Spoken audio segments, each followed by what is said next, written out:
that. So we got to get busy, ladies and gentlemen, because we have work to do. If we're going to restore that American dream, we got a lot of work to do. And that's what Democrats are going to do from this point on, from this second on, every single day. We got a lot of work to do, and it's time to get busy. With that, I'd yield back to my friend from California. Thank you, Mr. Perlmutter. You're so very, very correct. The American dream, you laid it out there so very well. Your job, family, home, ability to take care, kids off to school, good health care. The American dream, when you get old, you've got Medicare, you've got Social Security. That's really the foundation. However, what happened on this floor not more than an hour and a half ago will destroy that dream. Now, we've got work to do, and indeed we do. I'd like now to turn to my friend and colleague on the floor. Sometimes we call it the East Coast, West Coast show. My friend from New York, Paul Tonko. Hey, Representative Garamendi, it's a pleasure to join with you. Speaking for your base in California, joining with our colleagues from Colorado and Texas and Connecticut, Ohio, Virginia, myself from New York, across this country. We are speaking for the American public. The great populace of this nation are asking, where are the solutions? Where is the responsiveness to a job situation, a jobs deficit, a jobs crisis? The solution here, well, last night we saw it. We saw the drama unfold, not here on the House floor, but behind closed doors. We moved into recess. The Republican leadership of the House said, we're going to move to recess. And we're fully anticipating a vote last night in short order. But we waited for hours and hours, and they didn't have the votes. And so what happened? Today they moved for a measure that moved further from the center, took us to the extreme edge in order to get just by a vote to amass sufficient support for a very extreme solution that really kicks the can down the road, as Representative Sutton from Ohio indicated. And it means that we don't have this long-term solution that builds confidence in the economy, but rather a political response, a political solution that bought enough votes, that puts into play measures that we know will not find support as negotiations need to come to conclusion in just a matter of hours. And so this has been a disingenuous approach to a very serious issue, but what they're doing is destroying jobs, because as you kill the confidence within our economy by threatening this economy with credit ratings that could be reduced, that call for greater interest payments, from car loans to mortgages to student loans to savings to pension plans, we're putting the people of this country, every household, regardless of income strata, economic strata, at risk, but an assault certainly on the middle class of this country. And is that the right thing to do when we have this looming dark cloud of a jobs crisis? And how do we solve that? We do it by investing in programs that create jobs and undo the programs that are outmoded, don't create jobs. And we make certain that there's an investment made in innovation, in clean energy, in manufacturing, making things here in America, taking ideas, moving them along, embracing the pioneer spirit of the people of this great land. That's not being done. What they do is move to destroy some 700,000 jobs. They kill the confidence factor for the economy. They move forward with harmful measures that destroy our economic growth and end Medicare. Because with their proposal, we see it clearly. They would end Medicare and transition Social Security into a privatized format. These are the things that our phones have been ringing off the hook about. We have heard through the President's encouragement from several constituents, routinely through this debate of several weeks and months now, but enhanced over the last couple of days, and people are very clear, couldn't be clearer. Why do we come up a lesser priority than big oil, millionaires and billionaires? People are asking that question, and they have every right to. And this is an assault on the values of the middle class of this country. It's a neglectful response to the jobs crisis of this country, and it has moved us further away from the deficit situation with the debt ceiling discussion by moving it to the extremes, because the extreme of their party, in order to get their support, said over the last several hours, last half day, you want my support, move extreme. Don't move to the moderate zone. Don't build a consensus. And so now the consequences of their action puts this economy at risk and does nothing but reduce jobs rather than promote the investments that will create jobs. Representative Garamendi, it is aggravating, it's ignoring what the public's wishes are, and it's not responding to the challenges of the moment. This is a tipping point moment for the nation. This is a chance to re-engineer the economy after a long and deep and painful recession, and they're risking that by perhaps pushing us back into a recession, if not a full-blown depression. And with that, I yield. Well, what took place here on the floor, Mr. Tonko, over the last couple of hours was really a charade. It was a theater. It had no sense of reality. There's no way that that piece of legislation is going to move forward. You said it so very well. It became more and more radical with each iteration over time.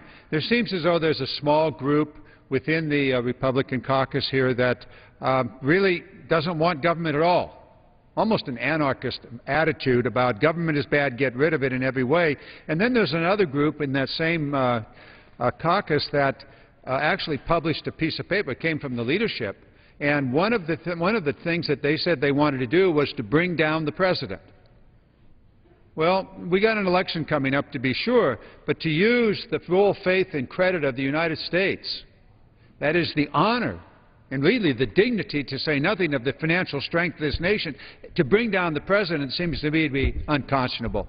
Well, Representative Garamendi, might I just suggest that our goal here should be to build up a nation rather than bring down a president, and it's shameful to even have that acknowledged. Well, that's certainly it. Earlier this afternoon, or earlier before we started this 1 hour, one of our colleagues on the Republican side brought up a nice little picture of a woman balancing her budget, presumably at home, and a checkbook, and I thought, well, that's interesting. She said that 40-some states have a balanced budget amendment, and they balance their budget.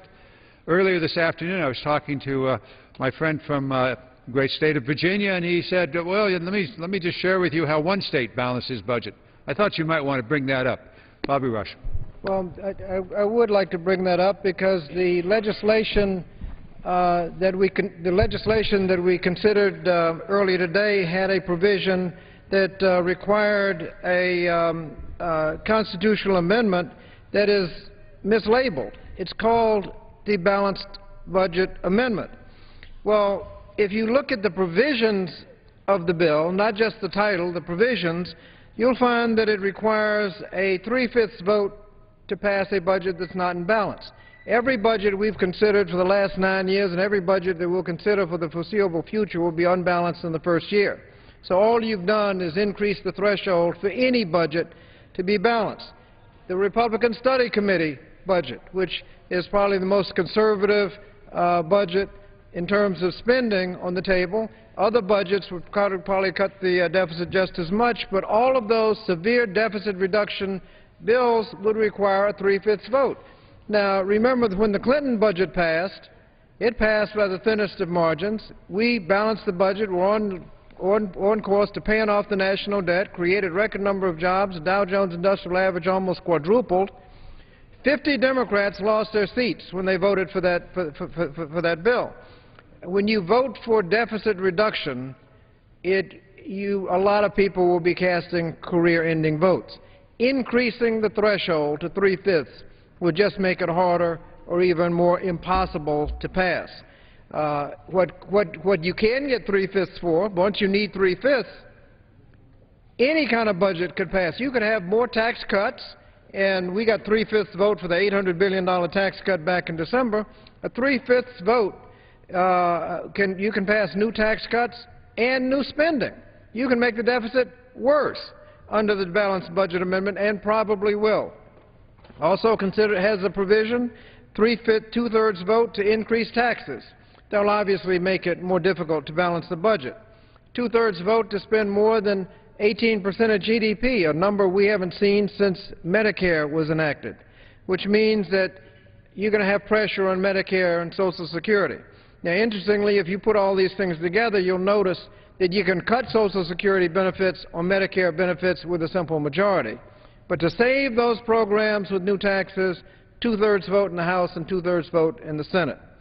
And then to add insult to injury, it requires a three-fifths vote to increase the debt ceiling.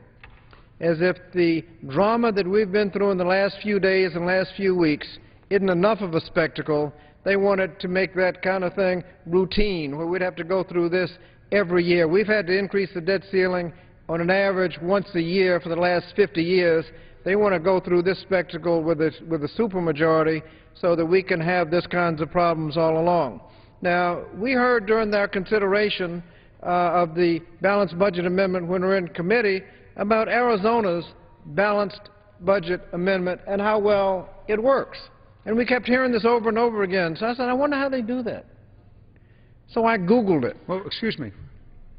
You said that Arizona has a balanced budget amendment? Right. In their Constitution, and somehow they balance their budget. And I couldn't figure out how they could do it over the past few years. I figured, you know, there must be something in there, so we Googled it. Thanks for Google, and we found out. The first thing I found out is with 6.3 million people, they got $6.4 billion of stimulus money that the federal government borrowed and then sent to them. $1,000 for every man, woman, and child, $4,000 for every family.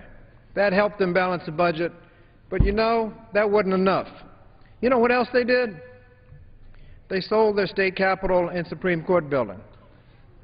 Did you hear what I said? They sold the state capitol building for $735 million and sold the Supreme Court building for $300 million and leased it back. That extra $1 billion in the budget was necessary for them to balance their budget. Just excuse me for a second, if I might interrupt. One of the proposals coming from some of the Republicans was to sell America's assets. Do you suppose they intended to sell the U.S. Capitol? Well, the Arizona state capitol was sold and leased back, so there's no telling what they might want to do. But the really regrettable part of this is the process that we're in, because we just passed a bill that provides for trillions of dollars in unspecified cuts. They slapped the thing together behind closed doors. The final version was developed this morning after the bill had been debated. There's only 1 minute left in the debate, and they changed the bill. They added in the balanced budget amendment and some other kinds of changes and sprung it on the House. We finished the debate this afternoon, voted up or down, no amendments, and we took all that time doing it on a bill that 53 senators have already signed a letter saying that they're going to oppose as soon as it gets over there. Now, I said unspecified amendments because they don't cut anything in their bill. There are no cuts. There are caps. So we don't know what the cuts will be because they're just spending caps. We will find out next month what they have in mind, because that's when we'll try to appropriate under the caps, and then we'll figure out what actually has to be cut. But we'd have an idea of what they might cut, because earlier this year they had a bill of about $66 billion. Annualized, that would be about $100 billion for the full year, and 10-year cost, that'd be about $1 trillion. So if you want to know what $1 trillion 10-year cut would look like, we can see it. And you look at what they cut. They cut safety net programs like community action agencies, legal aid, energy assistance for low-income seniors, community health centers, WIC nutrition, all cut. They had investments in our future, education, all kinds of education programs, including Head Start and Pell Grants, cut. Job training programs in the middle of an economic downturn, cut. NASA and other scientific research, energy research, cut. High-speed rail, investments in our future. Immunizations and AmeriCorps, cut. And then kind of routine functions of government that you would hope wouldn't have to get cut, like air traffic controllers. They're working so hard they're falling asleep on the job. Cops and firefighters, cut. FBI agents, we've spent the last couple of days in the Judiciary Committee talking about trying to chase down cases involving child pornography, and we don't have enough FBI agents to chase them down, and what do? Cut FBI agents. Clean water grants, poison control, aid to small shipyards, and we had a lot of shipyards in my district, national parks, OSHA, Occupational Safety and Health Administration, personnel cut, FEMA, with all the problems we got all over the country now, floods and everything, FEMA's cut. They talk about border security, border protection and border security cut, food inspection. That's just a small sample of what they had in that. And then they're going to go after, in that next bill they had, they're cutting Medicare. All of those cut, and that's just the first trillion. I'd yield to the gentleman from... Yeah, I was just going to say to my friend, I mean, over the course of the last 10 years, we know where the debt really came from. It wasn't in early childhood education. It wasn't in national parks. It was in 2 tax cuts, a couple $1 trillion or more. It was in 2 wars, at least a couple $1 trillion. And it was in a crash on Wall Street when people were laid off and had to have some kind of assistance. And obviously you said Arizona needed assistance, $6.4 billion, and they still sold their capital. I'd yield to my friend from Connecticut because he has the chart that describes this. Thank you, Mr. Perlmutter, and thank you, Mr. Garamendi, for holding this. As John Adams, our second president, once famously said, facts are stubborn things. And this chart here, which is a chart which is using the Congressional Budget Office facts and figures in terms of what happened to this country since 2002, which, as my friend indicated, was the last time we had a balanced budget in this country. And this chart shows that we have accumulated about $7.5 trillion in debt. $5 trillion of that was due to the policies of the last administration, starting with the Iraq and Afghanistan wars, 2 wars which again, lots of debate about whether it was in our national interest, but in any case, what is not debatable is that we never paid for a penny of either one of those conflicts. The Bush tax cuts, $1.8 trillion. Non-defense discretionary spending, $608 billion. TARP, the Wall Street bailout, which a lot of people forget occurred under the last administration. A Medicare drug benefit, which was passed in 2005, which was never paid for. Not a nickel of that benefit was ever paid for with either offsetting revenue or other spending reductions. And the 2008 stimulus bill, which the Bush administration had presented, a lot of people don't remember that, the check that people got sent during that time for. Again, none of those expenditures were paid for, and many of those expenditures, such as the Bush tax cuts and the Iraq and Afghanistan war, are still recurring expenses, which are still accumulating bills and debts which this country is obligated for. When the Obama administration took office in January of 2009, they faced an economy that was in free fall. 800,000 jobs lost in January of 2009, obviously a crisis that needed to be addressed in terms of counter-recessionary policies such as extending unemployment benefits and some stimulus, which was to get work out there in terms of road and bridge construction projects, sewer treatment facilities. I'm cutting a ribbon, and we're supposed to on Monday morning in my district for a plant which provided a lot of work for people. Again, but non-recurring expenses to deal with the emergency that we faced as a nation.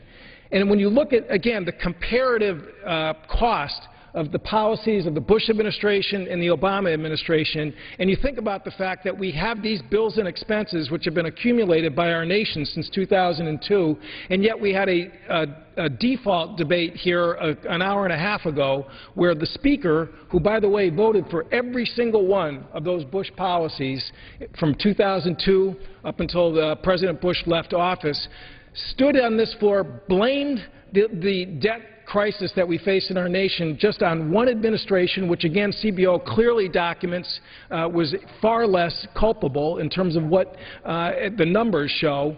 Again, just shows how really corrosive the partisan debate that's occurred under the 112th Congress since this new majority took office, completely omitting the fact that 8 times during the Bush administration they voted to raise the debt ceiling to avoid default. Under Ronald Reagan, 18 times we had clean debt limit increases, and yet this administration, the Obama administration, for the first time in American history, is being held to a different standard in terms of trying to deal with the debts and obligations of this country. The rating agencies have spoken loud and clear in terms of the bill that was just voted on here an hour and a half ago. A short-term extension of 6 months is thumbs down from the rating agencies because they see that as just an invitation this coming December to go through the same political and economic instability that we saw this past week, and that's not what our economy needs today. And I thank you, because it's in that context that the actions of this Congress have to be taken into consideration, because last December we passed an $800 billion two-year tax cut, extending, not new tax cuts, extending the ones that were there. Had we let them expire, which I think would have been better judgment, we would not be in the situation we're in. We passed $400 billion a year tax cuts. We now have a general consensus that we need in the next 10 years $4 trillion worth of savings, deficit reduction, about $400 billion a year, exactly the same as what we did in tax cuts last year.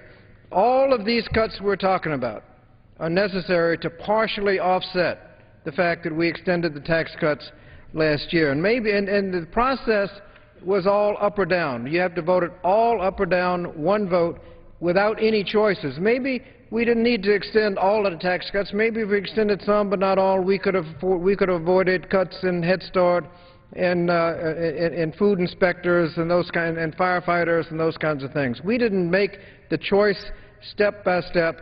It was all, we have to extend the tax cuts. In order to preserve those tax cuts, we're making the cuts in Medicare and Social Security and Pell Grants and Head Start, Clean Water Grants, poison control, and on and on. And it's in that context that these cuts are so regrettable. If I might, my good colleague from Virginia, on the floor today it was perfectly clear that the Republicans are refusing to even consider any increases in taxes or the elimination of tax breaks on oil, on corporations that send jobs overseas. It's no. On the high end, the hedge fund managers that have $1 billion of income, no, they're going to keep that. Let me now turn. Just very briefly on this. On that point, if we do nothing and let them expire, we're not talking about new tax cuts. If we just let them expire, we have enough deficit reduction on the table to match Simpson-Bowles. There you have it. Our colleague from Ohio, if you could comment. We're going to do this kind of moving along more rapidly. We've got several different comments. I see she's back, our colleague from Texas. So please, if you would, and then I'll turn to our colleague from Texas.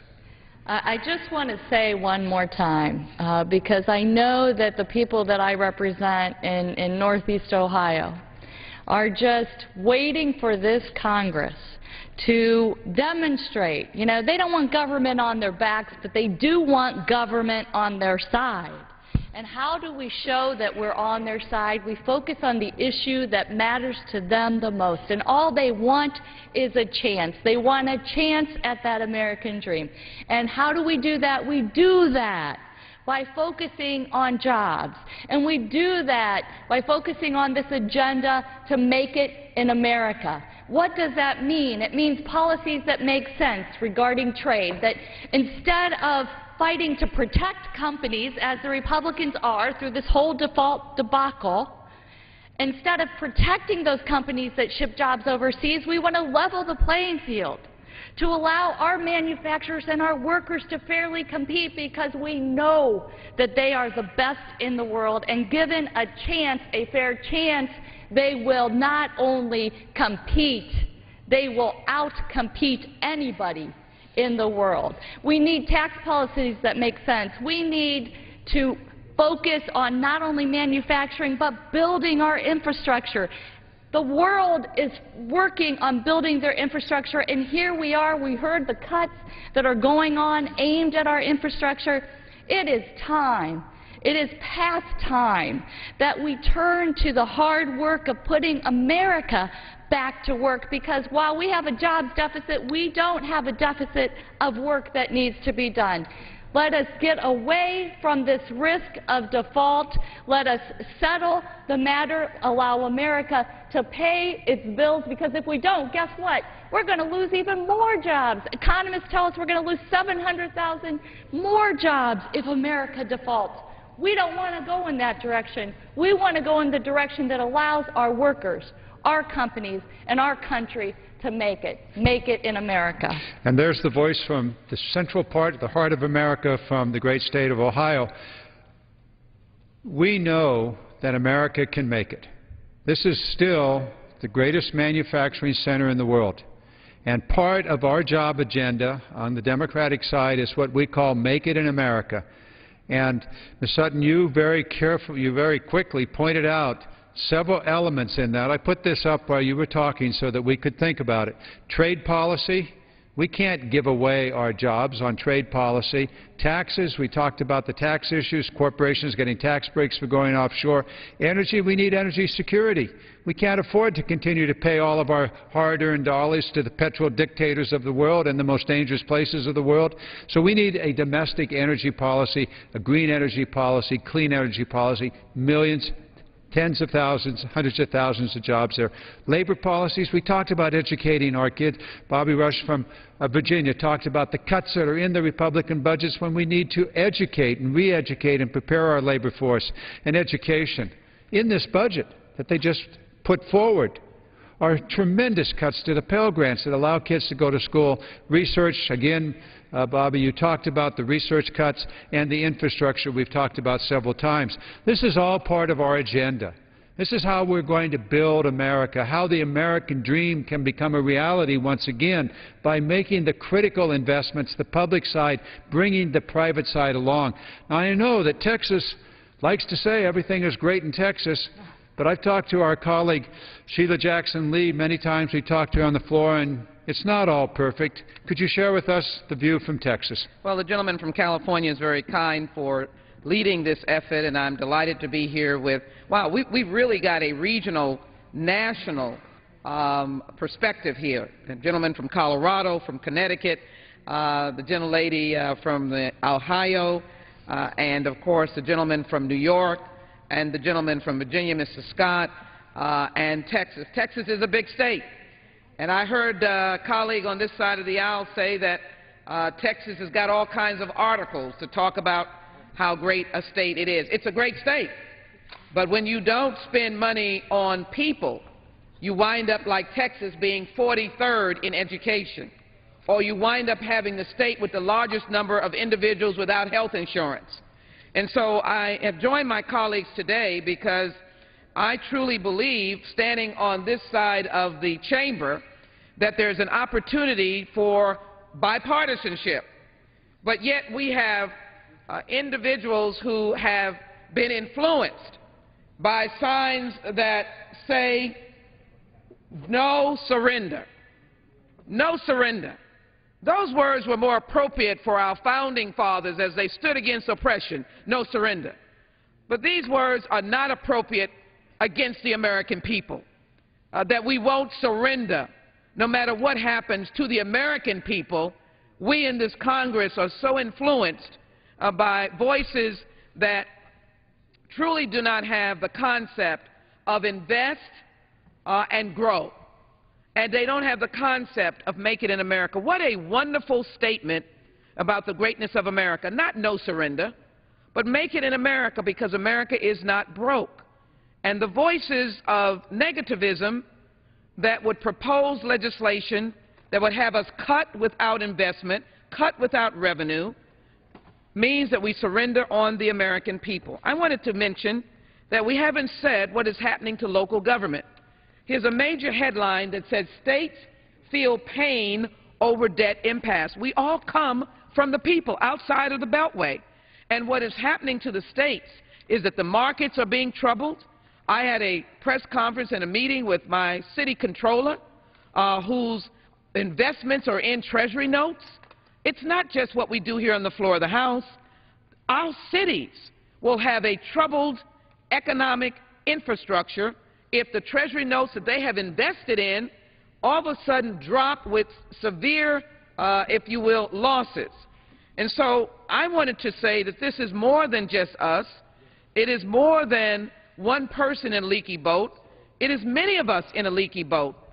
Just the last 48 hours, to the gentleman, the Dow went down 200 points. In the last 12 hours, coming in today, the Asian markets and our markets have seen a dramatic drop. And as you well know, we were here until 11 o'clock at night, trying to wait until the conference, in essence, got itself together. So let me just say that the debt ceiling, from my perspective, should be a clean one, but we should go forward with innovation, investment, and balance cutting. We should preserve our Medicare, Medicaid, and Social Security. And finally, let me say this. If the states are being troubled now, and people are being influenced by the language or the words "no surrender," can you imagine what happens when 6 months from now, the bill that passed with no Democrats, we would come back again to the American people, tell them to be fearful about Medicaid, Medicare, Social Security, tell our students they might not have Pell Grants for the second semester, tell people in the midst of buying a house their interest rates will skyrocket because we'll be back again trying to debate the debt ceiling, and if various draconian measures are not passed, such as balanced budget amendments by 3/5, 2/3, we will have another default. We need to be focusing on what is good about America, make it in America, invest, innovate, and grow, and have mutual balanced sacrifice. That's what will make us great. I yield back to the gentleman. Ms. Sheila Jackson Lee, thank you so very much. We have about 10 minutes left here, and I'd like to do lightning rounds. And if each one of us, my colleagues, you've been so eloquent tonight, and you've really brought these issues to bear, but why don't we all do a wrap? We do about a minute, and we'll just pass it around. Let's start with the great state of New York, so we go the East Coast first. Thank you, Representative Garamendi. Let me just say that the challenge for America to pay her bills, many of those bills that were accrued before this administration, is not a Republican challenge, it's not a Democratic challenge, it's an American challenge. The default crisis that is challenging our economy, threatening our economy, is not a Republican crisis, not a Democratic crisis, it's an American crisis. The jobs crisis is not a Republican crisis, a Democratic crisis, it's an American crisis. You get the message. We need to come together, not pull farther apart. I represent what I'd like to call the original Tech Valley. The Erie Canal, Barge Canal were hosted in the 21st Congressional District. It provided for a westward movement. It embraced the pioneer spirit of America. Mill towns became the epicenters of invention and innovation. That same pioneer spirit is in our DNA at the very present day today. And if we invest, as we know we should, we will grow jobs, we'll respond to the jobs crisis, we'll create revenues, they'll grow, we'll cut spending required when unemployment rises, and we will solve many crises. I have seen the region I represent grow per capita, in per capita measurement, to be the #1 green-collar job growth region in the country. That happened because of federal investment and state investment, and let's just make it in America and do sound policy that is bringing us together and not dividing us, as the leadership of this House has done with their approach. Thank you, Mr. Tonko. Let's move to the great state of Virginia, down in the Tidewater country. Thank you. Thank you very much, and I appreciate you doing this. As our friend from New York has said, we need to be focused on jobs, and the other side of the aisle is quick to say that you cannot raise taxes in the middle of an economic downturn, and then the next thing they say is we need to cut spending.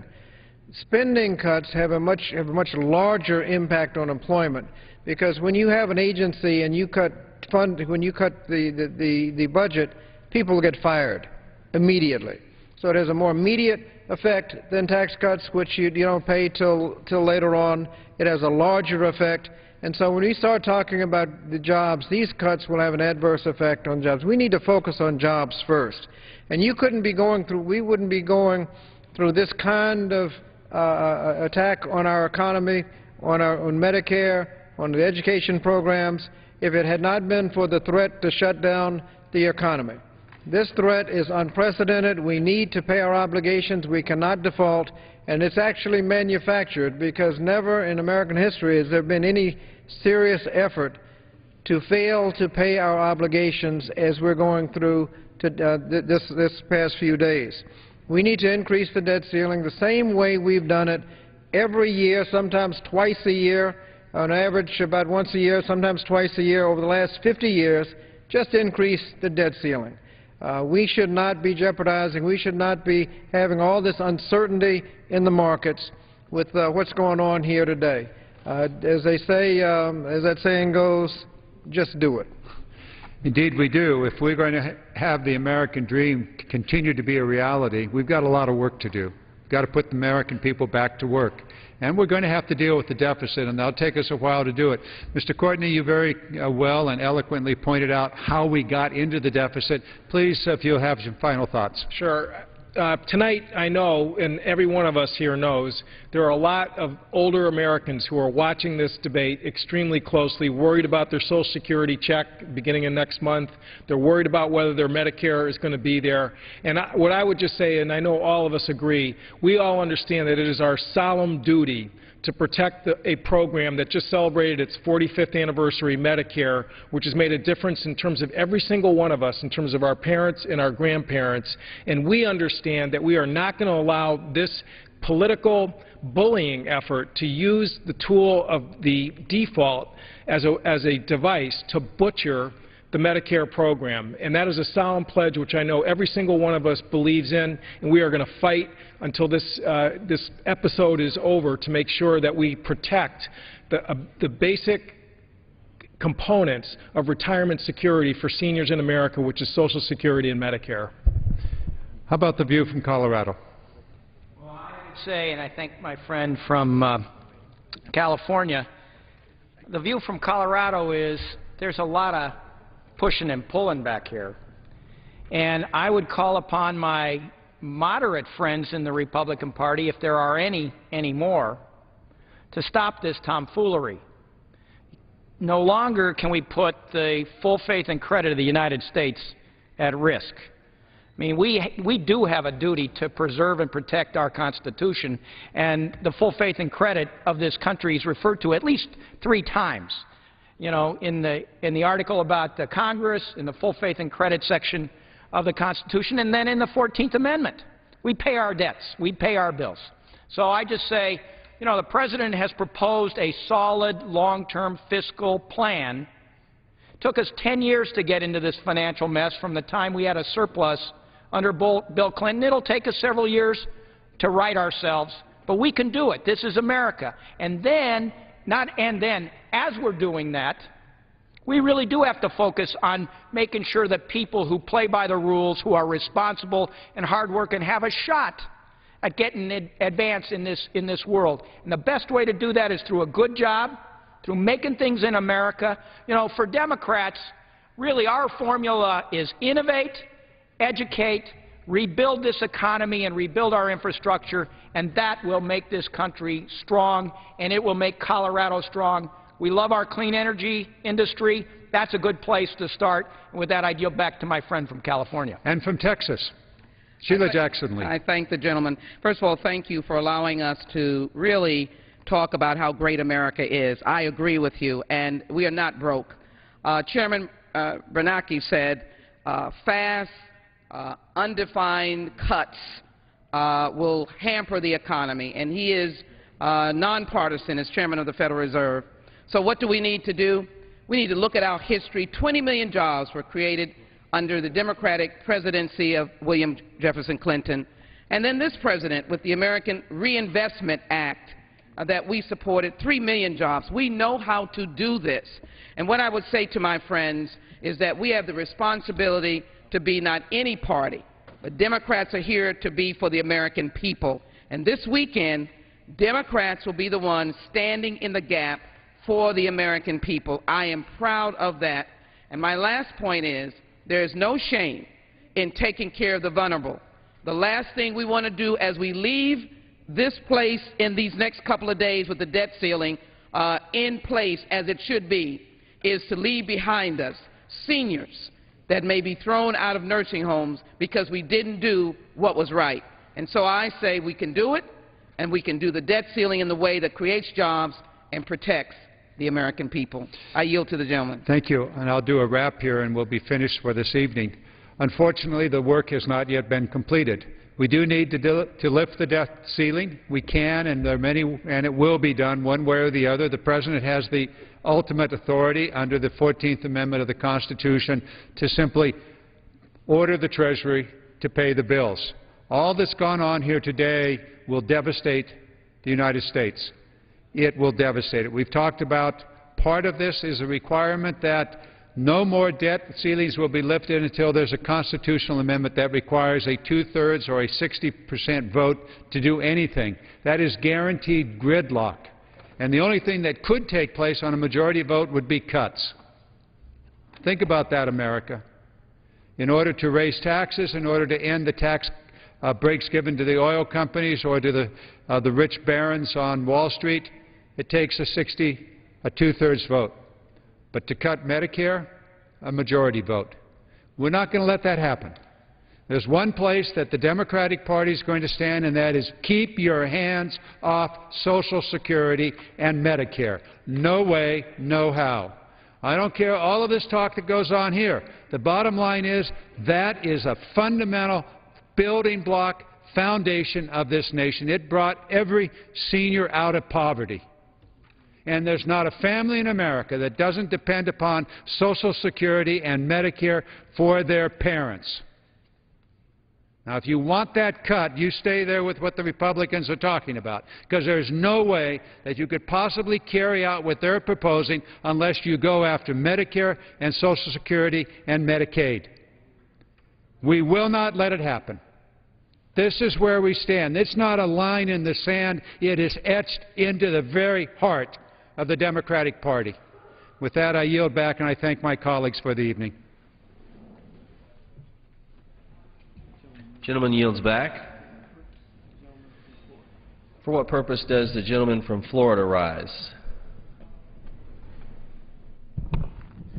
Mr. Speaker, I ask unanimous consent that when the House adjourns today, it adjourn to meet at noon tomorrow, and further, when the House adjourns on that day, it adjourned to meet at 1 p.m. on Sunday, the 31st of July, 2011. Without objection, so ordered. Under the Speaker's announced policy of January 5, 2011, the gentleman from Florida, Mr. West, is recognized for 60 minutes as the designee of the Majority Leader. Thank you, Mr. Speaker. Free markets, free enterprise, innovation, and entrepreneurship are the foundation for economic growth and job creation in America. For the past 4 years, Democrats in Washington have enacted policies that undermine these basic concepts, which have historically placed America at the forefront of the global marketplace. As a result, most Americans know someone who has recently lost a job, and small businesses and entrepreneurs lack the confidence needed to invest in our economy. Not since the Great Depression has our nation's unemployment rate been this high for this long. Enough is enough. More taxation, regulation, and litigation will not create more jobs. Government takeovers of the economy have failed while the size and scope of the federal government has exploded. Washington has tied the hands of small business owners and job creators with onerous regulations and backward fiscal policies that have stalled the economy, slowed innovation, and destroyed jobs. We need common sense growth policies to give small businesses and entrepreneurs renewed confidence in our economy and to remove Washington as the roadblock to job creation. America is at a crossroads, and House Republicans are committed to taking every possible step to spur private sector job creation and get our economy back on track so that Americans can do what they do best: create, innovate, and lead. Tonight, my colleague and I will convey the frustrations of small business owners and those who have received the bad end of the stick of horrible policies created by the Obama administration. At this time, I yield to the gentleman from Arizona, my friend and colleague, Mr. Schweikert. Mr. Speaker, Mr. West, thank you. I appreciate it. Hey, one of my reasons for asking you for a little bit of your time this evening, as the boards go running away, see if we can actually get all four there, is one of these days, I'm supposed to come here to the floor, and we're putting together an actual presentation of the Medicare Actuary Report to walk people through, both our citizens and our fellow members here, the reality of the numbers. But there's so much rhetoric on the floor today, and even within the last couple hours, that it became one of those, it was time to come back here to the floor. These are some slides that we used about a week ago. And it was my great frustration because how do you manage a government? How do you engage in this political process when we're operating under mathematical folklore? You know, we're living in a fantasy land when you see members walk up to that microphone, look the public in the eye through that camera and say, if we would just get rid of those incentives to buy corporate jets, if we would just tax big oil, if it's those millionaires and billionaires. So one more time, we're going to actually walk through a little bit of mathematical reality so we might be able to start having an argument, a debate, a discussion that has some basis in fact instead of basis in, I'm going to say whatever's necessary from this microphone to get reelected. And it breaks my heart, but in my 7 months here, I think that happens an awful darn lot. So first off, okay, let's actually, a quick sample of where we're at today. That's a dollar bill. Do you see this first part? That's 42%.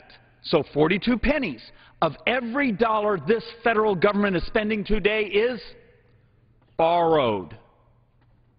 That's why this debate that we're going through right now is so much more than just the debt ceiling and how much more our borrowing capacity is. It is the fact we're buried in debt and we are crashing, being crushed under that weight. If you go and read the S&P letters and the Moody's letters, it's so much more than raise the debt ceiling or you might get downgraded. It's you are going to get downgraded unless there is a credible plan to demonstrate how you intend to bend this debt curve. That's the real debate around here. That's what you were seeing the Republicans passionately try to discuss with the American people and with our brothers and sisters from the other side, that this was so much more than raising the debt ceiling. It was a discussion about saving this republic. So if you have a republic, this government borrows 42 pennies out of every dollar we spend. How long do you think that's going to last? So what sort of rhetorical things do we get to hear around here? Well, let's actually do a little analysis on a couple of them. How many of you in the last 24 hours, both either in the gallery or here, on the floor with me, or my good friend Mr. West, have heard members walk up to microphones, shake their hands and say, no more subsidies for those corporate jets? Okay, maybe they're right. But let's actually do the math. We borrow about $4.7 billion every single day. And that whole piece of rhetoric, which I know has been tested through polling and focus groups, so it is all about politics and campaigning and not the truth to the American people, is 15 seconds of that borrowing every day. So one more time, we borrow $4.7 billion every single day, and the rhetoric you hear about those depreciation on the corporate jets, we need to take that way, even if it were something sensible, we need to, it's 15 seconds a day. Okay, so you nod your head and say, all right, if we got rid of it, great, but it's 15 seconds a day. So let's go on to the next bit of rhetoric we were hearing today. Big oil. We need to take away those subsidies, those incentives to go out and find more oil. Well, let's do this. What if the math were, we're going to take away those subsidies from all oil, all fossil fuels, not just big oil? Well, we borrow $4.7 billion a day. It's $2.44 billion a year. Well, that equates to a good 2.2 minutes of borrowing a day. So let's see. So far, the two prime bits of rhetoric we heard here today equal 15 seconds, 2.2 minutes of borrowing, and this is the type of solutions we keep getting from the left. And the reason we're getting those types of solutions, it's because it's tested through polling. It's easy for the public to understand, even though it's horribly untruthful to the public that's actually trying to get their heads around the scale of this problem. So let's actually go on to one of the other ones we heard today. How about those millionaires and those billionaires? You know, those Bush tax extensions. All right. But let's first be honest. They're the Bush tax extensions. They're actually the Bush-Obama tax extensions. Because remember, President Obama did sign the extension in December. If you were to take away those tax extensions for every American, not just those millionaires and billionaires, what does it buy you? Okay, remember, once again, we're borrowing $4.7 billion a day. It would buy you a good 28 minutes of borrowing.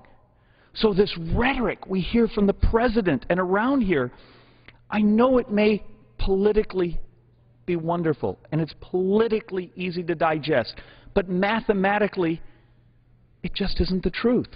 And it doesn't lead you to a solution. Because think of this one more time. The depreciation on jets. The fossil fuels. The incentives to find fossil fuels.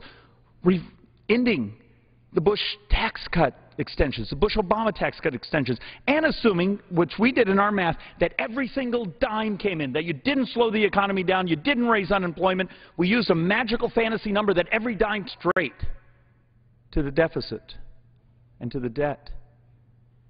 All three of the rhetorical points we heard over and over and over today add up to a half an hour of borrowing.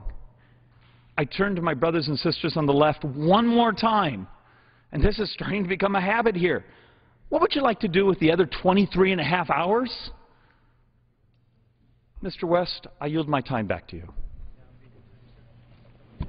Thank you, Mr. Schweikert. Chair reminds members not to refer to occupants of the gallery during their comments. Mr. Speaker, we must empower small business owners and reduce regulatory burdens. Job creators are being bogged down by burdensome regulation from Washington that prevent job creation and hinder economic growth. These regulations are particularly damaging for the real job creators in the country, our small business owners.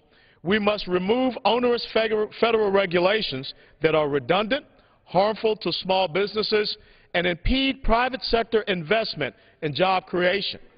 The Small Business Administration has reported that government regulations are estimated to cost our economy over $1.75 trillion a year.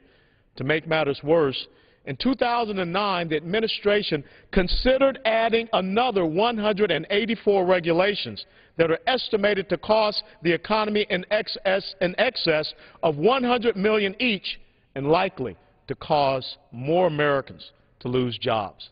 At this time, I'd like to yield to my friend and colleague from Colorado, Mr. Tipton.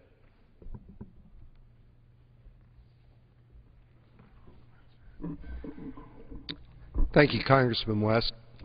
You know, tonight we're talking about small business in America, the #1 job creator in America. I'm a small businessman. I'm not a career politician. It seems to me that once you come to this place and you're surrounded by pillars of marble, vast expanses of grass and glorious monuments, that it seems to kind of cloud your vision on what's really going on back at home. We're seeing businesses right now. They aren't the mega corporations that are often talked about by our colleagues. Small businesses trying to provide a job, trying to be able to build a future. I live in western Colorado. My district encompasses a good portion of the entire state of Colorado, the 8th largest congressional district in the United States. 54,000 square miles. The #1 employer there, a small business. Traveling through that district, I found it remarkable. As I have stopped in those small businesses, visited with the owners, sole proprietorships, sub-S corporations, LLCs, people just trying to make a living. As I visited in those communities with county commissioners, with city council members, one message comes through loud and clear. Government is over-regulating America. It is hurting our ability to truly be able to get Americans back to work. Congressman West just mentioned a very important figure. In this country, we are paying $1,750 billion a year. In terms of regulatory cost, that is impeding America's ability to be able to get back to work. Now, some of our friends always want to take that to the extreme, saying that we want to eliminate all regulations. It's not the case. You know, when we go back to the beginning of the 20th century, when we were starting to build cars in this country, in New York City, there were 2 automobiles, 2 cars. They ran into each other. So stoplights are not a bad idea. But government is overreached. It is hurting small business and our opportunity to truly be able to grow America. Let me tell you a story about a constituent of mine. Started out with nothing. He and his wife invested and scraped together dollars, and they worked hard, and over the course of the years they've been able to build a small car dealership in western Colorado. He called me up the last few days and he said, Washington simply doesn't get it. They seem to believe that they need money more than we do here at home. And that brings us back to a lot of the conversation which we've been having over these last few days in terms of the debt and the deficit in this country. We currently have a debt in this nation, $14.3 trillion. Come the end of September, we're going to be adding on another $1.4 trillion on top of that national debt. A crushing burden on the promise of America. His granddaughter, she isn't old enough really to know how much she owes, but her portion of that national debt is now well in excess of $45,000. If our children, if our grandchildren are going to inherit the promise of America, we have to restrain, we have to slow down, we have to reduce the spending in Washington, D.C. We simply can't afford it. The numbers are too high. Our colleagues will tell us that taxes are the answer. They like to call it a balanced approach. We need more of your money because Washington needs it more. They fail to point out that through the bills that they have passed through this chamber, Congressman West and I, we weren't here. We didn't help create the problem, but we are certainly here to try and help solve the problem. They increased the debt on the backs of the American people when they passed Obamacare, government-run health care. I'm concerned about that because it is hurting jobs in America. That small businessman who started that business from nothing and was able to grow that car dealership is afraid to hire because he doesn't know what the costs are going to be from government-run health care. Well, we've got a pretty good idea, at least the upfront costs. It's costing us better than $1 trillion. Our senior citizens, indeed, are worried about that. Through the actions of our counterparts, we saw that $562 billion was cut out of Medicare to be able to fund that program. And starting in January of this coming year, the President will appoint his 15-member commission to start rationing health care for senior citizens. We're fighting to stop that. The connectivity which we see in our economy between government regulations, excessive taxation, and having too many people in Washington who've never got dirt under their fingernails. They've never met a payroll. They've never created a job. They've never worked in the private sector. That's the disconnect between here and at home. We have people right now that are gathering around their kitchen tables. They're looking at the resources that they have coming in and knowing that they can't spend more than they take in.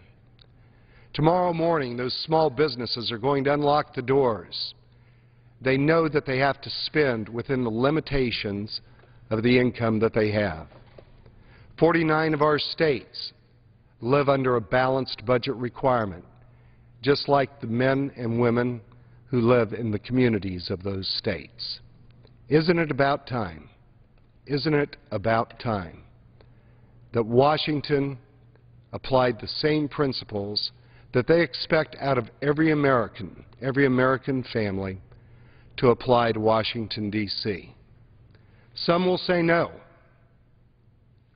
but that's the challenge. More importantly, that is the opportunity that we truly face right now in this country. We have an opportunity to change the course of American history for the better, to embrace once again the values that truly made this country the freest, the richest, and the greatest nation on the face of the earth, and that the earth will truly ever see. American entrepreneurship, American know-how. But we have to have the freedom, the resources, the opportunity to do that. Government has become no longer the stepping stone to success in this country, but it has indeed become the stumbling block. This is our chance. This is our opportunity. We have many votes here, had a vote today. This is not the end of the debate, but it is the beginning of a solution. If we embrace that opportunity, that special and unique thing that it is to truly be an American, American exceptionalism, and allow Americans to do what they do best, to innovate, to create, and to build, we will be able to get this country back on the right course. But it will not come as long as we continue to build government, protect programs, and forget about the people who sent us to Washington. Let's stand up once again for the American people, for the small business people who truly make America work, and the #1 job creators in our country. I yield back.